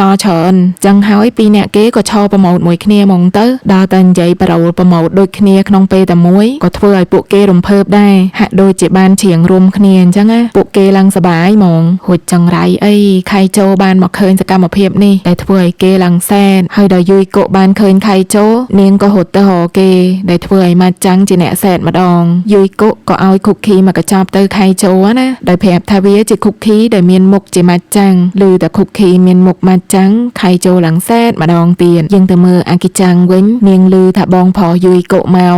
ក៏ខំតម្លាក់សក់រៀបចំសក់ឲ្យស្អាតដល់បងប្រុសយូយកុមកនាងក៏បញ្ញាបញ្ញាប់ទៅទទួលដែលធ្វើឲ្យខាកាយ៉ាដូចសែតមកទេប្រហែលជាគេចាប់អារម្មណ៍អាគីចាំងហ្មងដល់ឃើញអាគីចាំងធ្វើមុខដូចអៀនគេឡើងច្រាញ់ហ្មងគេលន់មកថាដឹងជាធ្វើមុខស្អីទេរឿងក៏កាត់ទៅម៉ាត់ចាំងនឹងយូយកុវិញយូយកុបានអរគុណម៉ាត់ចាំងដែលបានជួយនាងឲ្យនាងបានទៅមើលការសម្ដែងរបស់ខៃโจណាបន្ទាប់មកក៏សរសើរពីខៃโจថាគេបកែសម្ដែងណាតែម៉ាត់ចាំងស្រាប់តែនិយាយកាត់ថាខ្ញុំមកចង់ស្ដាប់ទេយូយកុឡើងភ្ញាក់ហ្មងម៉ាត់ចាំងក៏សុំទោសនាងវិញដោយប្រាប់ថាអត់មានអីទេហើយក៏ដើរចេញទៅបានគេប្រច័ណ្ឌគេយូយកុឃើញអញ្ចឹងក៏រត់ទៅតាមតែរត់អត់ប្រយ័ត្នក៏ទៅបុកជាមួយនឹងក្តារដាក់តាំងមួយដែលធ្វើឲ្យក្តារនោះរធ្លាក់សកត់លើនាងឃើញបែបនេះម៉ាត់ចាំងក៏បញ្ញាបញ្ញាប់ចូលទៅជួយមិនដឹងថាជួយបានអត់ទេតែយើងឃើញបន្ទាប់ពីហេតុការណ៍នេះម៉ាត់ចាំងបានរបួសដៃហើយយូយកុលបួសជើងបន្ទាប់មកនៅខាងក្រៅសោះគេធ្វើពិធីអីមិនដឹងទេឃើញភ្លើងម៉ាត់ចាំងនិងយូយកុបានមើលជាមួយគ្នាហើយអាគីចាំងនិងបងប្រុសរបស់យូយកុបានមើលជាមួយគ្នាដែរអាគីចាំងថែមទាំងចង់ចាប់ដៃបងប្រុសយូយកុទៀតណាតែក៏អត់ហ៊ានចាប់វិញហើយសកម្មភាពនេះខាកាយ៉ាគេបានឃើញទាំងអស់នឹងទៅមើលខៃโจវិញយើងឃើញសោះស្រីដែលធ្វើការជាមួយខៃโจនោះដូចជាមានចិត្តទៅលើខៃโจហើយសិស្សប្រុសម្នាក់នេះគេមើលដឹងទាំងអស់នឹងគេបានលន់មកថាសែដល់ហើយបន្ទាប់មកយើងក៏ឃើញនារីម្នាក់មករកម៉ាត់ចាំងនាងមានឈ្មោះថាខោរីដែលធ្លាប់ជាមិត្តភ័ក្តិនៅសាលាបឋមជាមួយនឹងម៉ាត់ចាំងណាយើងឃើញភ្នែកនាងឡើងអាលីងអាលងនៅពេលដែលបានជួបម៉ាត់ចាំងថែមទាំងយកដៃរកទៅប៉ះមុខគេទៀតដឹងនាងជាសង្សារចាររបស់ម៉ាត់ចាំងឬក៏មិនណោះដល់តែស្អែកឡើងស្រាប់តែម៉ាត់ចាំងសុំច្បាប់ឈឺទាំងដែលគេមិនដែលធ្លាប់សុំច្បាប់តតែសោះពេលចាញ់ពីរៀនយូយកុក៏សម្រេចចិត្តថាទៅលេងម៉ាត់ចាំងណាដោយយកកិច្ចការសាលាទៅឲ្យគេផងនិងទិញអីយកទៅឲ្យគេញ៉ាំផងទៅដល់ផ្ទះម៉ាត់ចាំងក៏បានជួបជាមួយនឹងប្អូនគេណាហើយក៏លេចមុខនារីកាលពីយប់មិញដែរនាងនៅផ្ទះមួយម៉ាត់ចាំងនាងបានណែនាំថានាងឈ្មោះខោរីបន្ទាប់មកយើងឃើញប្អូនរបស់ម៉ាត់ចាំងក៏ទៅរាយការណ៍ប្រាប់ម៉ាត់ចាំងថាយូយកុមកលេងដែរណាគ្រាន់តែឮថាយូយកុមកម៉ាត់ចាំងក៏រកចង់ចេញទៅជួបតែប្អូនគេថាខ្ញុំបានប្រាប់គាត់ថាបងឯងអត់នៅបាត់ឯហ្នឹងព្រោះមុនហ្នឹងពេលដែលខោរីមកបងឯងឲ្យប្រាប់គេថាអញ្ចឹងហើយគេក៏ប្រាប់យូយកុអញ្ចឹងដែរទៅព្រោះបើមិនអញ្ចឹងខោរីមិនដឹងថាមុនហ្នឹងគេកុហកបើតាមប្អូនម៉ាត់ចាំងនិយាយបានន័យថាខោរីអត់បាននៅផ្ទះហ្នឹងទេនាងមកលេងដែរទេហើយម៉ាត់ចាំងប្រហែលជាអត់ចង់ជួបនាងហ្មងបានឲ្យប្អូនគេកុហកថាគេអត់នៅឥឡូវនេះយូយកុនិងខោរីកំពុងតែអង្គុយនិយាយគ្នាពួកគេទាំងពីរបានទិញរបស់ឡើងដូចគ្នាមែនតែនមកឲ្យម៉ាត់ចាំងគឺល្ពៅខោរីថាដោយសារតែម៉ាត់ចាំងគេចូលចិត្តល្ពៅតាំងពីយូរហើយយូយកុឮហើយក៏លន់មាត់ថាយូអីទៅខោរីបានណែនាំខ្លួនថានាងគឺជាមិត្តភក្តិកាលពីនៅកុមារភាពគឺពួកគេធ្លាប់រៀនជាមួយគ្នាកាលនៅថ្នាក់បឋមហ្នឹងណាយូយកុថាចង់ត្រឡប់ទៅវិញហើយស្រាប់តែខោរីថាយើងធ្វើអាហារពេលល្ងាចឲ្យហ្មងទៅមិនដែរព្រោះនាងនៅចង់និយាយគ្នាជាមួយយូយកុបន្តិចទៀតដែរអញ្ចឹងហើយយូយកុប្រកែកអត់កើតក៏នៅជួយធ្វើទៅឥឡូវនេះវេទនាតែម៉ាត់ចាំងទេព្រោះកុហកគេថាអត់នៅផ្ទះហ៎អញ្ចឹងប្អូនគេថាបងឯងមានតែឆ្លៀតឱកាសពេលណាដើរទៅមាត់ទ្វារហើយធ្វើដូចជាបងឯងត្រឡប់មកផ្ទះទៅមើលពីអ្នកស្រីដែលកំពុងធ្វើម្ហូបនេះវិញមានអារម្មណ៍ថាខោរីចេះតែអួតពីអនុស្សាវរីយ៍របស់នាងដែលធ្លាប់មានជាមួយម៉ាត់ចាំងកាលពីក្មេងមិនដឹងទេនាងថាអានេះជាឈុតគូស្នេហ៍ដែលយើងបានទិញជាមួយគ្នាកាលទៅលេងនៅសួនកំសាន្តវាគឺជាការ dating លើកដំបូងដែលផ្អែមល្ហែមខ្លាំងណាស់មានអីស្រាប់តែយូយកុឌឺទៅវិញថាអានឹងខ្ញុំមាននៅផ្ទះដែរកាលពីទូចខ្ញុំចូលចិត្តវាខ្លាំងយូយកុលយរបស់គេឌឺទៅវិញដោយប្រយោលណាឥឡូវយើងកាត់ទៅមើលអាគីចាំងនិងខាកាយ៉ាវិញពួកគេកំពុងតែអង្គុយញ៉ាំអីហើយនិយាយដើមពីយូយកុនិងម៉ាត់ចាំងណារំពេចនោះស្រាប់តែអាគីចាំងក៏លេចឃើញបងប្រុសរបស់យូយកុនាងក៏ហុចប្រហិតចកៈទៅឲ្យខាកាយ៉ាហើយរត់ទៅរកបងប្រុសរបស់យូយកុខាកាយ៉ាឃើញហើយឃើញមុខដូចឈឺចាប់ដល់ហើយនឹងលួចស្រឡាញ់អាគីចាំងហ្មងលក្ខណៈថាប្រច័ណ្ឌគេណាតែពេលដែលអាគីចាំងដើរទៅជិតដល់ស្រាប់តែឃើញនារីម្នាក់មករកបងប្រុសយូយកុហើយឃើញពួកគេដូចស្វីតមួយគ្នាទៀតបានន័យថាបងប្រុសយូយកុមានសង្សារនឹងសែតបដាយអាគីចាំងខាកាយ៉ាឃើញបែបនេះក៏ដើរទៅរកអាគីចាំងហើយក៏ឃើញភ្នែកនាងឡើងអាលីងអាលងតើឥឡូវយើងកាត់ទៅមើលនៅផ្ទះម៉ាត់ចាំងវិញយើងឃើញម៉ាត់ចាំងរកឱកាសដើម្បីដើរទៅមាត់ទ្វារអត់បានសោះព្រោះឃើញខោរីនៅ ជូតតុកជូតអីនៅនឹងតែអញ្ចឹងគេក៏ចូលទៅក្នុងបន្ទប់វិញមកសតុះមកយើងឃើញយួយកកធ្វើនំខូគីបានហើយគឺនំខូគីដាក់មុខម៉ាត់ចាំងតែខោរិឃើញហើយក៏ថាឲ្យយួយកកថាឲ្យឈប់ទៅព្រោះមុខថងកដាស់នេះគឺបង្ហាញពីការឈឺចាប់របស់ម៉ាត់ចាំងដូច្នេះកុំយកវាមកលេងសើចអីខោរិនិយាយបែបនេះទៅធ្វើឲ្យបរិយាកាសអាប់អួរបដ ហើយម៉ាត់ចាំងក៏បានស្ដាប់ឮដែរឥឡូវយើងទៅមើលអាគីចាំងនិងខាកាយ៉ាវិញអាគីចាំងគេប្រាប់ពីប្រវត្តិថាហេតុអីបានជានាងចាប់ផ្ដើមក្រាស់ទៅលើបងប្រុសរបស់យួយកកណានាងថាងការនាងរៀននៅសាលាបឋមនាងស្អប់សិស្សប្រុសណាព្រោះពួកគេចូលចិត្តឌឺអត់ទេមែនតើក្មេងប្រុសនៅថ្នាក់បឋមនៅជប៉ុនចូលចិត្តឌឺកាលពីទូចអេដមីនរៀននៅសាលាជប៉ុនគឺដូចគ្នាដូចនៅសាលាគេឲ្យដោះគោញ៉ាំហើយអត់មានញ៉ាំអត់អស់ក៏ឌឺសាលានៅជប៉ុនគេឲ្យសិស្សដើរទៅរៀនខ្លួនឯងដល់ថ្ងៃណាដេកខកឲ្យប៉ាជូនទៅក៏ឌឺជំនាន់អេដមីននៅជប៉ុនហ្នឹងគេល្បីតុក្កតាផូកេម៉ុងហើយសភៅគំនូអេដមីនគឺចូលចិត្តគូរូបតុក្កតាផូកេម៉ុងគ្រាន់តែរៀងខុសគេបន្តិចដូចភីកាជូអីអេដមីនថែមស្លាបឲ្យវាចៃទៅសត្វនៅក្នុងផូកេម៉ុងហ្នឹងអេដមីនកែច្នៃវាអញ្ចឹងណាដល់តែក្មេងប្រុសជប៉ុនហ្នឹងចូលចិត្តមកលួចសភៅគំនូបើអេដមីនយកទៅបន្ទាប់មកបើកមើលហើយសើចចំអកឲ្យគំនូអេដមីនបើកវងកញ្ចក់តាមប៉ុណ្ណឹងឯងយើងចូលសាច់រឿងយើងវិញអាគីចាំងថាងការនងនាងស្អប់ប្រុសនាងសឹងតែចង់កោសក់ចាញ់ហីព្រោះសិស្សប្រុសនឹងឌឺខ្លាំងពេកតែពេលនោះបងប្រុសយួយកកបានលួងនាងថាដឹងអត់បងស្រឡាញ់សក់វែងរបស់អូនឯងខ្លាំងណាស់កាលនោះគាត់និយាយតែប៉ុណ្ណឹងខ្ញុំក៏បំភ្លេចរឿងអាក្រក់អស់អាលីងតែដល់ឥឡូវមិនបានគាត់ទៅស្រឡាញ់នារីដែលមានសក់ខ្លីខ្លាំងម្ល៉េះខាកាយ៉ាគេមិនដឹងលួងនាងមិនគេទៅនឹកឃើញឲ្យនំប៉័ងនាងតែមានអីនាងឃើញឲ្យអស់សំណោចដែរតាឥឡូវយើងត្រឡប់ទៅមើលនៅផ្ទះម៉ាត់ចាំងវិញបរិយាកាសដូចរៀងគ្រាន់បើជាងមុនវិញបន្តិចដោយយួយកកបានសុំទោសណាតែនាងអត់បានគិតវែងឆ្ងាយបន្ទាប់មកនាងក៏រាយរាប់ពីរឿងរបស់នាងវិញថាហេតុអីបានជានាងចូលចិត្តម៉ាត់ចាំងនាងថាដោយសារម៉ាត់ចាំងបានជួយនាងរហូតមកអីចឹងណាតាំងពីថ្ងៃចូលរៀនដំបូងរហូតមកស្រាប់តែខោរិថាម៉ាត់ចាំងនៅដដែលណោះការខ្ញុំអញ្ចឹងដែរហ្នឹងព្រោះខ្ញុំគឺជាសិស្សតំផ្ទេមកបានម៉ាត់ចាំងហ្នឹងឯងដែលជួយខ្ញុំមកជាពិសេសគឺស្នាមញញឹមរបស់គាត់លឺដល់កន្លែងហ្នឹងយួយកកគៀងបដ ព្រោះនាងអត់ដែលធ្លាប់ឃើញស្នាមញញឹមរបស់ម៉ាត់ចាំងតតែសោះហ៎ដល់តែខោរិនាងធ្លាប់ឃើញយួយកកមានអារម្មណ៍ថាចាញ់គេហ្មងណានាងធ្វើខ្លួនអត់ត្រូវក៏បញ្ញាបញ្ញាចេញទៅមុនម៉ាត់ចាំងឃើញបែបនេះក៏ស្រែកហៅនាងតែនាងហាក់ដូចជាមិនបានលឺទេហើយខោរិក៏ខាត់គេទៀតថាចង់ចាក់ចោលខ្ញុំទៀតទេកន្លែងហ្នឹងអត់តាន់ដឹងថានាងចង់បានន័យថាម៉េចឡើយតែម៉ាត់ចាំងធ្លាប់ចាក់ចោលនាងក៏អីតែពួកគេធ្លាប់មានរឿងអីទៅណោះឥឡូវយើងទៅមើលយួយកកវិញនាងដើរបដាយំបដាព្រោះនាងអន់ចិត្តដែលម៉ាត់ចាំងធ្លាប់អញញឹមធ្លាប់សោចដាក់ខោរិតែនាងមិនដែលធ្លាប់ឃើញសោះនៅចុងភ័ក្រនេះសត្វតអ្នកសែតហ្មងណាអាគីចាំងក៏យំយួយកកក៏យំដល់ស្អែកឡើងទៅសាលាយើងឃើញយួយកកអត់មានអារម្មណ៍ក្នុងខ្លួនទេភ្លេចហូតសពុតផងគ្រាន់តែគេហៅនាងបន្តិចនាងធ្វើជ្រូនំប៉័ងទៅក្រោមបានដល់ពេលម៉ាត់សបារ៉ាគឹងត្រឡប់មកពីឈឺវិញក៏ពួកគេធ្វើខ្លួនអត់ត្រូវដែរអាគីចាំងឃើញអញ្ចឹងក៏គិតចង់ផ្សះផ្សាពីរអ្នកហ្នឹងណាដោយប្រព្រឹត្តធ្វើ Christmas Party ក្នុងកម្មវិធីហ្នឹងមានហ្គេមខ្សឹបតដំបូងឡើយគេខ្សឹបថាដាក់ mayonnaise នៅលើ cake តែអាគីចាំងបែរជាខ្សឹបទៅម៉ាត់សបារ៉ាគឹងថាខ្ញុំចង់និយាយជាមួយអ្នកម្ដងទៀតដល់តែម៉ាត់សបារ៉ាគឹងខ្សឹបតអញ្ចឹងទៅកាន់យួយកកស្រាប់តែយួយកកគេឆ្លើយថាខ្ញុំក៏អញ្ចឹងដែរខ្ញុំក៏ចង់និយាយជាមួយលោកម្ដងទៀតដែរទៅជាអញ្ចឹងទៅគេត្រូវសាច់រឿងគេម៉ាត់សបារ៉ាគឹងក៏លាន់មាត់ហ៎ទៅបានយួយកកគេតំដឹងខ្លួនហើយសុំទោសអាគីចាំងឃើញអញ្ចឹងសប្បាយចិត្តណាព្រោះផែនការរបស់នាងបានជោគជ័យបន្ទាប់មកគេក៏លេងហ្គេមសួរសំណួរដំបូងគេសួរថាអ្នកណាខូចចិត្តរឿងស្នេហាខ្លះនៅក្នុងឆ្នាំនេះណាគេដែលបានខូចចិត្តទៅឈរខាង yes ណាគេដែលអត់ទៅឈរខាង no អញ្ចឹងហើយយួយកកក៏ទៅឈរខាង yes ណាព្រោះនាងតែខូចចិត្តរឿងស្នេហាដល់តែយួយកកដំបូងឡើយរកចង់ទៅឈរនៅកន្លែង yes ដែរតែនាងគិតថាមែននេះត្រឡប់មក no វិញព្រោះនាងគិតថាការដែលនាងខូចចិត្តហ្នឹងមិនមែនដោយសារតែស្នេហាឡើយរីឯម៉ាត់សបារ៉ាគឹងក៏ឈរកន្លែង no ដែរពួកគេឈរជាប់គ្នាដូចធ្វើខ្លួនអត់ស្រួលសោះសំណួរតបគេសួរថាតើអ្នកមានមនុស្សដែលអ្នកកំពុងតែស្រឡាញ់អត់អាគីចាំងក៏រកដើរទៅឈរកន្លែង no ណាស្រាប់តែខាកាយ៉ាគឹងគេទាញដៃនាងឲ្យទៅគេថាខាងនេះបានត្រូវអីយ៉ាដូចឲ្យសញ្ញាអាគីចាំងដល់តែយួយកកនិងម៉ាត់សបារ៉ាគឹងដំបូងរៀងតាក់ទើចង់ទៅ yes បន្តិចអត់បន្តិចណាតែចុងក្រោយគេឈរនៅកន្លែងដដែលអត់ទៅណាបានន័យថា no ដោយសារតែមានតែ2អ្នកនឹងឈរនៅខាង no ហ្គេមគេក៏ដាក់ទណ្ឌកម្ម2អ្នកនឹង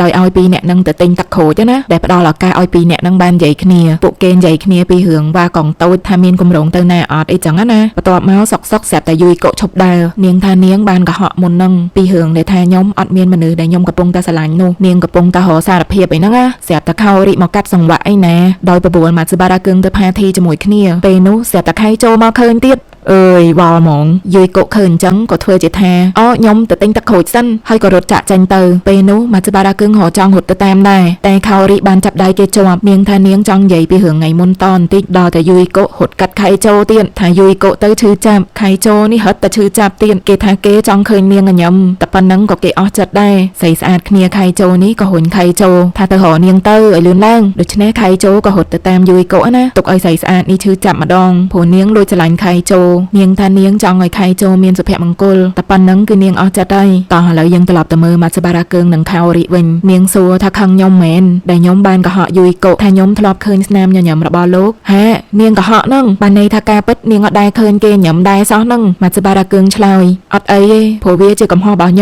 ្ញុំជាអ្នកដែលអត់បានរក្សាពាក្យសន្យារឿងក៏បកត្រឡប់ថយក្រោយទៅអង្ការពួកគេនៅក្មេងណាអង្ការនោះម៉ាត់សបារ៉ាគឹងបានសន្យាទៅកាន់ខោរីថាមុននឹងពួកគេបែកគ្នាពេលណាគេនឹងឲ្យនាងមើលមុខរបស់គេតែពេលដែលនាងត្រូវទៅរស់នៅអាមេរិកគេមិនបានអនុញ្ញាតឲ្យនាងមើលមុខគេឡើយសាច់រឿងក៏កាត់ទៅយាយកុវិញនាងទិញទឹកក្រូចបានហើយប៉ុន្តែនាងដើរដោយអត់មានវិញ្ញាណសោះពេលនោះស្រាប់តែឃើញខៃជោកំពុងតែត្រូវកូនក្មេងដដើមយកនំខេកដដើមតតែគេដួលហើយថែមទាំងមានកង់ជិះកិននំខេកនោះបាត់ទៀតយាយកុក៏បញ្ញាបញ្ញារហូតទៅសួរនាំណាថាអត់អីទេខៃជោក៏ឆ្លើយថា Merry Christmas និយាយទាំងដួលផ្កាប់មុខហ្នឹងហើយមាននំខេកខ្ទាតប្រឡាក់ពេញមុខទៀតដល់អញ្ចឹងយាយកុក៏អស់សំណើចបន្ទាប់មកគេក៏បបួលនាងថាពេលវ៉ាកង់តូចទៅបួងសួងជាមួយខ្ញុំហ៎ដោយសារទំនៀមទម្លាប់នៅជប៉ុនពេលថ្ងៃឆ្លងឆ្នាំគេទៅបួងសួងនៅវត្តឆ្លងឆ្នាំនៅវត្តណាតែយាយកុនៅតែអស់សំណើចអញ្ចឹងព្រោះឃើញនំខេកប្រឡាក់នៅលើមុខខៃជោរួចសោចគេហ្នឹងអត់ដឹងតែខ្លួនឯងប្រឡាក់ដែរពួកគេក៏សោចគ្នាទៅវិញទៅមកសាច់រឿងក៏កាត់ទៅថ្ងៃដែលពីរអ្នកគេជួបគ្នាហ្មងណាចៃដន្យអីម៉ាត់សបារ៉ាគឹងនិងខោរីក៏មកជួបគ្នានៅនឹងដែរដល់ពួកគេឃើញគ្នាទៅវិញទៅមកក៏ចាប់ផ្ដើមរៀបរឹកពីអត់ត្រូវទៀតហើយបើជ្រុលជាជួបគ្នាហើយពួកគេក៏ចូលបន់ស្រន់ជាមួយគ្នាហ្មងទៅរួចហើយពួកគេក៏បបែកផ្លូវគ្នាដោយសារតែខោរីគេថាគេចង់ទៅកន្លែងផ្សេងអញ្ចឹងហើយយាយកុនិងខៃជោក៏នៅលេងវត្តតទៀតទៅដោយមានពេលនៅក្បែរគ្នារៀងស្វីតដែរហ្នឹងណាខៃជោគេឡើងអៀនដល់តែម៉ាត់សបារ៉ាគឹងនិងខោរីវិញពួកគេបានសុំទោសគ្នាពីរឿងការនៅក្មេងដោយសារម៉ាត់សបារ៉ាគឹងអត់បានរក្សាពាក្យសន្យាហើយខោរីបានថាឲ្យម៉ាត់សបារ៉ាគឹងរៀងធ្ងន់ដែរនាងថាពាក់ថងលើក្បាលអញ្ចឹងមិនខុសអីពីការកុហកគេឡើយតែម៉ាត់សបារ៉ាគឹងគេថាអ្វីដែលនាងនិយាយការនោះវាមិនខុសទេខ្ញុំបានគិតហើយគិតទៀតវាពិតជាមិនខុសពីការកុហកគេមែនអញ្ចឹងហើយឥឡូវនេះខ្ញុំគិតចង់ផ្លាស់ប្ដូរខ្លួនឯងគឺខ្ញុំមានមនុស្សម្នាក់ដែលខ្ញុំចង់ប្រឈមគេចង់និយាយពីយាយកុហ្នឹងណាខោរីក៏លន់មាត់ថាមិនមែនខ្ញុំផងអញ្ចឹងមានតែយាយកុអីត្រូវទេនិយាយតាមត្រង់ទៅគឺខ្ញុំបានស្រឡាញ់លោកហើយខ្ញុំចង់សារភាពប្រាប់លោកតែម៉ាត់សបារ៉ាគឹងដែលខ្ញុំធ្លាប់ស្គាល់ដូចមិននៅទីនេះទៀតទេនិយាយបែបនេះហើយនាងក៏ងើបឈរលាគ្នាដោយនិយាយថាពេលដែលខ្ញុំជួបលោកលើកក្រោយសង្ឃឹមថាខ្ញុំនឹងបានជួបលោកជាលោកពិតប្រាកដណាម៉ាត់សបារ៉ាគឹងក៏ងក់ក្បាលជាការយល់ព្រមហើយនាងក៏ចាក់ចេញទៅចាក់ចេញហ្នឹងគឺចាក់ចេញទាំងទឹកភ្នែករឿងនេះសបោអ្នកខូចចិត្តដល់ហើ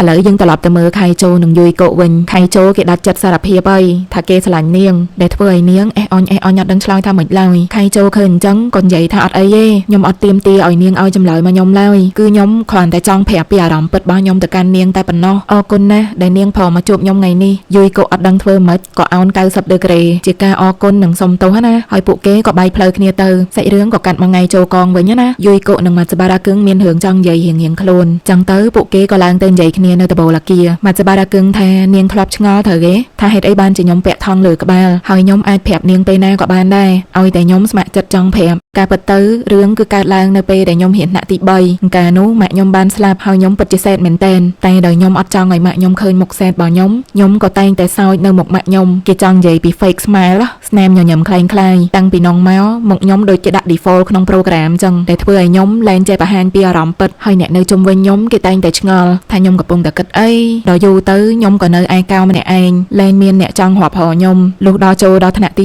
4នៅម៉ោងសិល្បៈខ្ញុំក៏នឹកឃើញគូរូបមុខខ្ញុំនៅលើថង់ហើយចាប់ផ្ដើមលាក់មុខខ្លួនឯងនៅក្នុងថង់ទៅតតែអញ្ចឹងទើបមិត្តរួមថ្នាក់ចាប់ផ្ដើមចាប់អារម្មណ៍មកលើខ្ញុំហើយនាំគ្នាមកនិយាយរកខ្ញុំហើយខ្ញុំក៏ចាប់ផ្ដើមចេះនិយាយរកមនុស្សម្នាគេចង់ថាគេចាប់ផ្ដើមមានភាពក្លាហានឡើងវិញដោយសារតែពាក់ថង់លើក្បាលនឹងឯងក៏ប៉ុន្តែតាំងពីខ្ញុំបានជួបយាយកុមកខ្ញុំក៏ចាប់ផ្ដើមមានអារម្មណ៍ខ្លាចព្រោះអីថ្មីត្បិតតែខ្ញុំលាក់មុខនៅក្នុងថង់មែនតែនាងហាក់ដូចជាដឹងពីសុខទុក្ខខ្ញុំគេចង់ថាថ្មីត្បិតតែនាងមើលអត់ឃើញមុខគេមែនតែនាងហាក់ដូចជាដឹងថាពេលណាគេញញឹមពេលណាគេយំពេលណាគេខឹងអីចឹងហើយខ្ញុំបា រម្មណ៍ខ្លាចថានាងនឹងដឹងថាខ្ញុំជាមនុស្សទន់ខ្សោយយូយកូលឺអញ្ចឹងក៏លួងថាមាត់បារ៉ាគឹងមិនមែនជាមនុស្សទន់ខ្សោយទេលោកយល់ពីចំណុចខ្សោយរបស់អ្នកនៅជុំវិញខ្លួនលោកអញ្ចឹងហើយបានជាលោកតែងតែជួយខ្ញុំអត់ចាំបាច់និយាយអីទាំងអស់ឲ្យតែខ្ញុំជួបបញ្ហាលោកតែងតែដឹងរហូតអ្នកដែលមើលចិត្តខ្ញុំធ្លុះគឺជាលោកទៅវិញទេហើយដោយសារតែអញ្ចឹងហើយបានជាខ្ញុំលងស្រឡាញ់លោកហើយខ្ញុំចង់ស្គាល់លោកឲ្យច្បាស់ជាងនេះហើយកាន់តែចង់ស្ដាប់សម្លេងលោកទៀតនាងសារភាពភ្លេចខ្លួនណាដល់ពេលដឹងខ្លួនវិញក៏ចាប់ផ្ដើមអៀនហើយរត់ចាក់ចេញទៅម៉ាត់បារ៉ាគឹងរកឆ្លើយអីមិនទាន់បន្ទាប់មកម៉ាត់បារ៉ាគឹងក៏និយាយមួយមិត្តភក្តិគេណាថាគេគិតចង់ឆ្លើយតបនាងដោយដោះថង់ពាក់លើក្បាលចេញព្រោះគេគិតថាបើសិនជាបង្ហាញអារម្មណ៍ទៅកាន់នាងដោយអត់បង្ហាញមុខឲ្យនាងឃើញវាដូចជាអត់មានន័យអីទេអាយ៉ាទីបំផុតចិត្តបានឃើញមុខម៉ាត់បារ៉ាគឹងហើយយេស្អែកឡើងពួកគេក៏មកនិយាយគ្នានៅលើដំបូលអគារសាលាទៀតណាម៉ាត់បារ៉ាគឹងក៏ចាប់ផ្ដើមដោយនិយាយថាខ្ញុំសប្បាយចិត្តណាស់ដែលបានឮការសារភាពរបស់នាងម្សិលមិញអញ្ចឹងហើយខ្ញុំក៏ចង់បង្ហាញពីអារម្មណ៍របស់ខ្ញុំដែររឿងដែលខ្ញុំប្រាប់នាងពីម្សិលមិញនោះខ្ញុំមិនមែនប្រាប់នាងដោយសារតែខ្ញុំចង់បានមនុស្សស្ដាប់រឿងក្នុងចិត្តខ្ញុំទេតែខ្ញុំចង់ឲ្យនាងស្គាល់អ្វីដែលជាខ្ញុំបើសិនជាខ្ញុំធ្វើជាមនុស្សកំសាកហើយមិនអាចបង្ហាញអ្វីដែលជាខ្ញុំបានខ្ញុំគិតថាខ្ញុំមិនស័ក្តិសមនឹងនៅជាមួយនាងឡើយបន្ទាប់មកគេក៏ចង់ដោះថង់នៅលើក្បាលគេចេញដើម្បីសារភាពស្នេហ៍នៅមុខនាងសារភាពឲ្យឃើញមុខណាតែពេលដែលគេយកដៃរកដោះថង់នោះចេញយើងឃើញថាគេដូចជាអត់ទាន់រេឌីទេព្រោះដៃគេច្បាច់ថង់ឡើងខ្ទក់អញ្ចឹងហើយយូយកូក៏យកដៃទៅទប់ដៃគេនាងថាក្តីស្នេហ៍របស់នាងអត់មានអីពាក់ព័ន្ធជាមួយនឹងថង់ពាក់លើក្បាលនឹងឡើយអញ្ចឹងហើយពេលណាក៏បានដែរអញ្ចឹងហើយពួកគេក៏តាក់ទងគ្នាទាំងអត់បានឃើញមុខតួប្រុសចឹងទៅដល់តែអាគីចាំងនាងដើរជាមួយខាហ្គាយ៉ាគឹងក៏ស្រាប់តែនិយាយថាខ្ញុំហៅកាត់សក់ខ្លីដងណោះស្រាប់តែខាហ្គាយ៉ាគឹងគេឆ្លើយថាខ្ញុំចូលចិត្តសក់វែងជាងហើយដើរទៅបាត់ខ្នាញ់